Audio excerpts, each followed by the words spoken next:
Hey guys, this is Matt Core from Ctrl+Paint.com, and today we're going to talk about experimenting varieties of your concept art with textural overlays. So here you can see I have a base plane that I drew, and then I just wanted to try out some dramatically different surface textures, and here are my results. So you might think, well, each of those took a really long time, and you're only going to use one, so what's the point? Well, the method that I used to create this effect is actually extremely efficient. It means that setting up the first one takes a little while, but then each of the subsequent variations are extremely easy. And it actually all takes advantage of a technique we talked about in a previous video, using the Warp tool to deform a two-dimensional graphic on top of your three-dimensional form.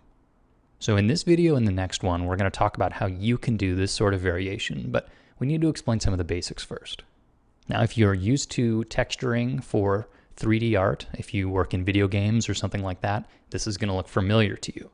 Because what we're doing is essentially doing a texture mapping, in which a two-dimensional graphic gets projected on top of a three-dimensional shape. And then once you've set up that relationship, you can change the contents of the graphic, and the three-dimensional shape will update that change. Now, the main thing you might not have expected in this case is that we're going to be using smart objects inside of Photoshop. So let's take a look at this example to see why smart objects are important.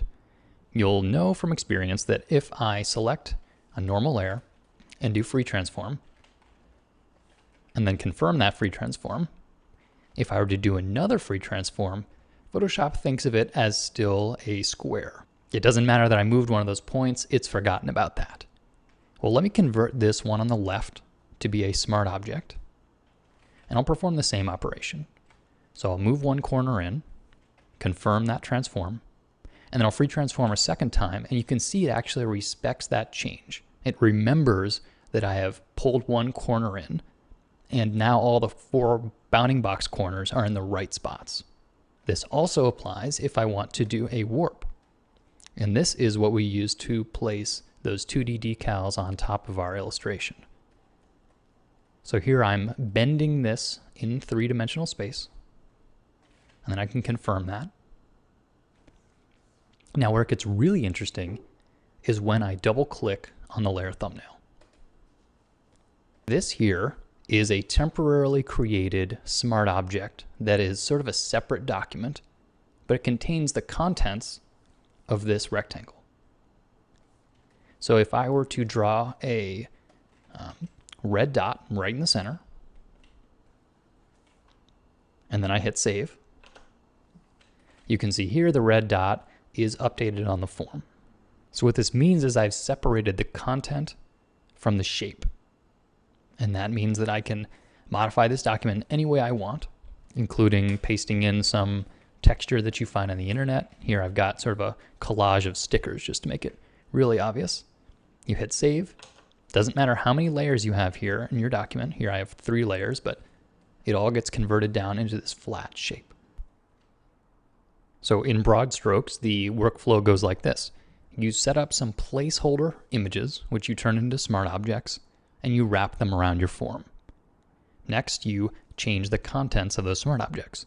So here I have one called chassis, which is the center. I can double click on that. And here you see this is my sort of temporary image. And I'll just paste some of those graffiti stickers into the center. Save that. And then you can see I have now applied that as the contents of my smart object. The shape didn't change. All that changed was the image. So let's look at how we set up those guides.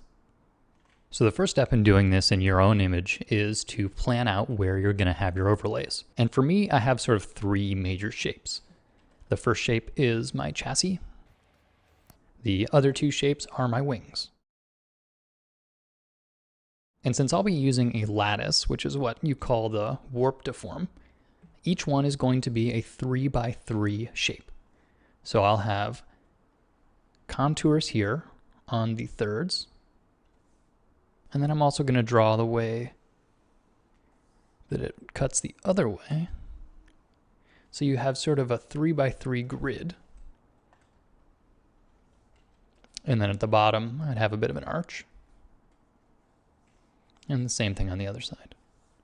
So that would be one. The next one is going to be like that. And then the final wing will look in the same way. And these are not going to stay in my final image. They're just going to be guides for this next step in the process. But since this video is starting to run a little long, we're going to break this into 2 parts. And in the following video, we're going to make our placeholders, warp the images, convert those into smart objects, and then add some textures. So stay tuned for part 2. Thanks for coming to the site, guys.